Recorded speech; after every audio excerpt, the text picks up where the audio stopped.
Hi guys, welcome to the first episode of Speaking of Afrobeats podcast. I'm Cokes and I am going to be talking to you today about Afrobeats and all its children. So why Afrobeats as a topic? Well, first of all, why not?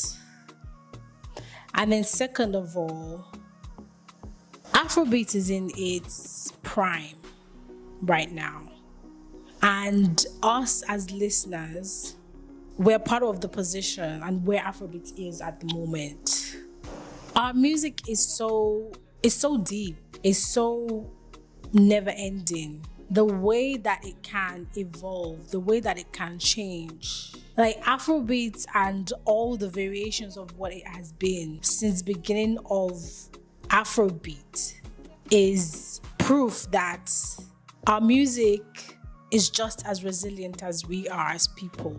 In talking about Afrobeats and all its children, I'm talking about Afrobeats and all the subgenres within it, and also Afrobeats and the genres that Afrobeats is responsible for. Let me start at Afrobeat, right? This is Afrobeat without the S. Now, Afrobeat without the S is the genre that started in the 60s. This is the genre that was started by Fela. And that Afrobeat is a mix of high life and jazz predominantly. Or it started off as a mix of highlights and jazz. And then Fela then decided to focus on more African music, and he came up with the term Afrobeat. So he then shifted his focus to what he started creating and called it Afrobeat. And that is the music that is responsible for Afrobeats. And that is the one that we are hearing now. That is the one that is also called Afropop, right? So Afrobeat with the S is the genre that started in 2010s, the mid 2010s. So 2010 onwards, 2010 till now. And that's where you have the other types of music under Afrobeats. That's where you have the Afrofusion, the Afropop, Afropiano, everything Afro. That's where you have that. That's under Afrobeats. But my thing is, Afrobeats is also responsible for even things like American R&B. It's responsible for drill, UK drill. It's responsible for soul music. It's responsible for jazz. It's responsible for even classical music, because this was the earliest version of music that Black people knew. And I'm talking pre-colonization days. Black people, we've always had music. Nigerian people, in fact, we've always had music. We've always had our own type of music. And when people were kidnapped and taken across the Atlantic and enslaved, we didn't get to keep much, but we kept our music. And that is what became R&B, soul, jazz, blues. That's R&B's rhythm and blues. But that's what became American music. Just because it didn't have the name Afrobeat without the S, just because it didn't have that name, doesn't mean it wasn't that. It was that. It was always that. The name is what Fela gave it, but we've always had that music. And that music is what taught Americans all of the other types of music that they started to make. And even that music is what is responsible for house music, is what is responsible for EDM. African music, right? African music is before we gave it the name Afrobeats. African music is Afrobeats before the name. African music is responsible for everything and the music that Americans are making. So to me, Afrobeat, now without the S, is like, it's like music coming home, because this is where it started anyway. This is what we had before we had that, before we had soul, before we had R&B, before we had jazz. This is what we had. So Afrobeat is basically the father, the mother, the granddaddy, the parent of all of these genres that you're hearing. Any music that you're hearing now in this day and age, Afrobeat did it. So I think we need to give Afrobeat a lot of credit.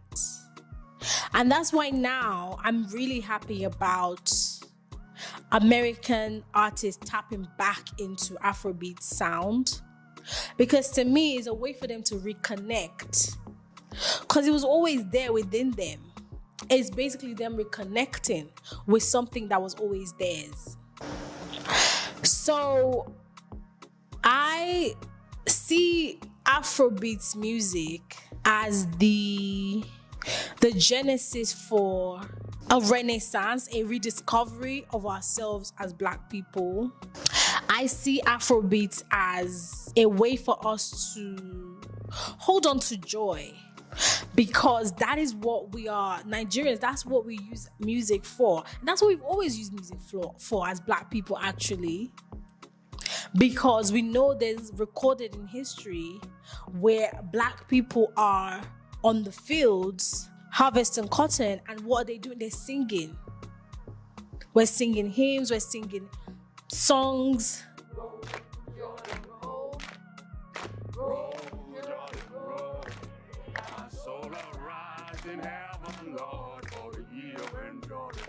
So it's always been there. This Afrobeats, this modern variation that Americans are reconnecting to, is just a way for us to pull out something that was always there. And I really, really hope that more and more Americans rediscover their roots through Afrobeats music. And I know it's not gonna be for everybody. I've personally read tweets online where people are saying, oh, Afrobeats is not that great, it's like reggaeton, da da da. It is what it is. Some people are going to find it, some people are not going to find it.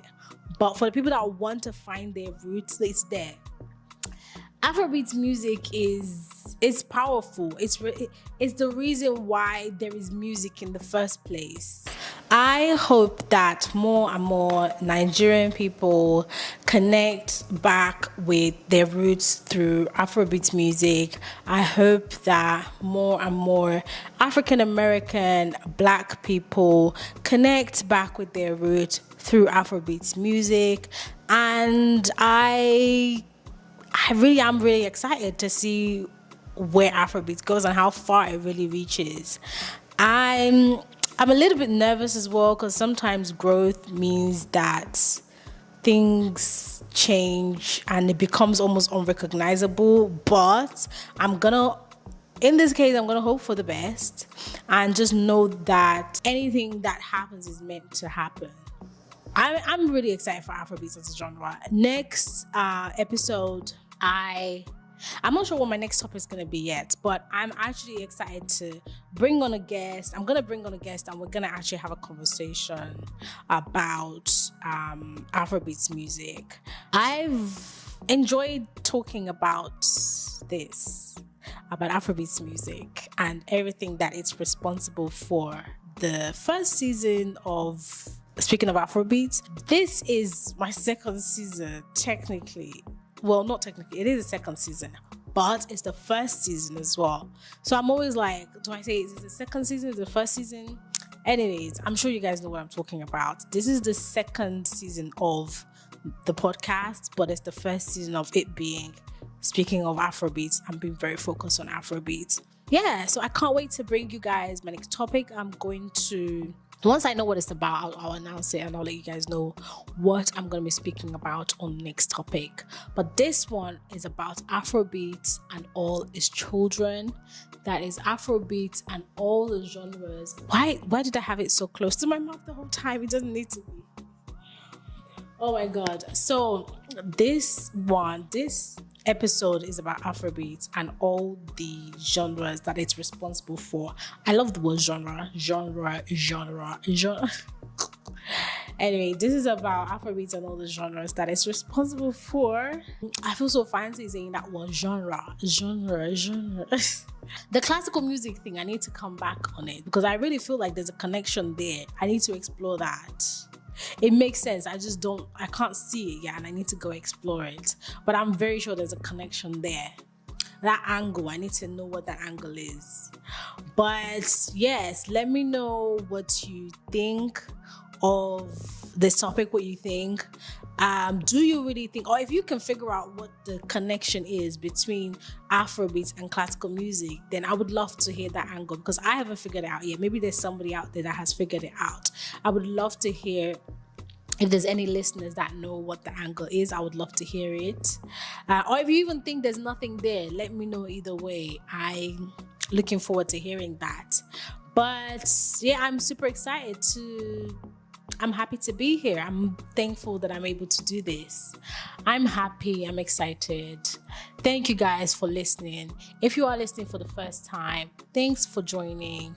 And please, if you enjoyed this episode, like it, leave me a review, let me know your thoughts, share it, talk to me, I talk back.